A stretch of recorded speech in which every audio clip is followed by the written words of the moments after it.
So Mayor, during the protests, we've seen officers cover their name tags and make themselves otherwise unidentifiable to the public and to the media. Even when we've filed public records requests, we've seen the police bureau essentially rebuke your or push back on your CS ban. We've seen U.S. Attorney for Oregon Billy Williams essentially take over the RRT by deputizing them to the end of this year.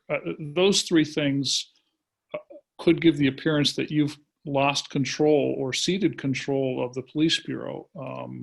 Could you respond to that? Yeah, absolutely. I've absolutely not ceded control of the police bureau. First of all, let's be clear about the deputization question. I was not aware of that. I was not informed of that. I was not part of that decision-making process, nor was any other elected official in the city of Portland aware of or involved in that process. So as a result of it, once I found out about it, I immediately directed the Portland Police Bureau that they were not, in fact, deputized. I was open to the conversation, I guess, for the duration of the governor's executive order for declared emergency. But nobody would have anticipated that they were coming in and deputizing our local law enforcement for the remainder of my first term. I don't accept it. I directed the police chief to rescind it. It is rescinded from an operational perspective. The fact that the federal government is saying, hey, we didn't include any local elected official.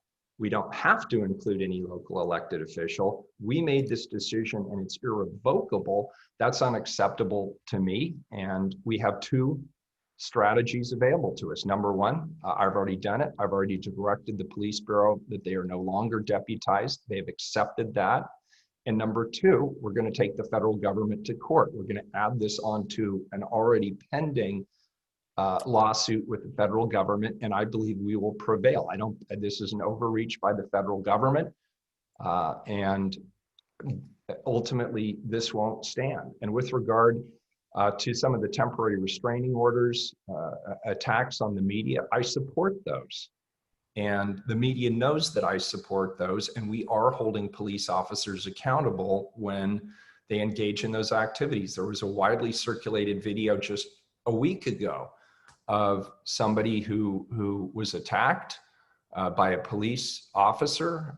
That officer is entitled to due process under the police contract, and he'll get that due process. But in the meanwhile, he's off the streets because the video. Mayor, why not order the police bureau to rescind its policy of covering up name tags? I have already directed them to work with the legal counsel and HR in the city of Portland to find an alternative that does not obscure who they are. On one hand, I get it that they're concerned about potentially being doxxed. I will tell you personally, as somebody who gets doxxed all the time, I believe that concern is overstated.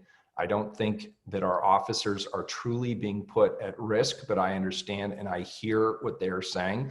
And certainly we should hear and appreciate their concerns. But I believe that concern is outweighed by the public right to know who our officers are and to be able to hold us all collectively accountable for decisions they make in the field.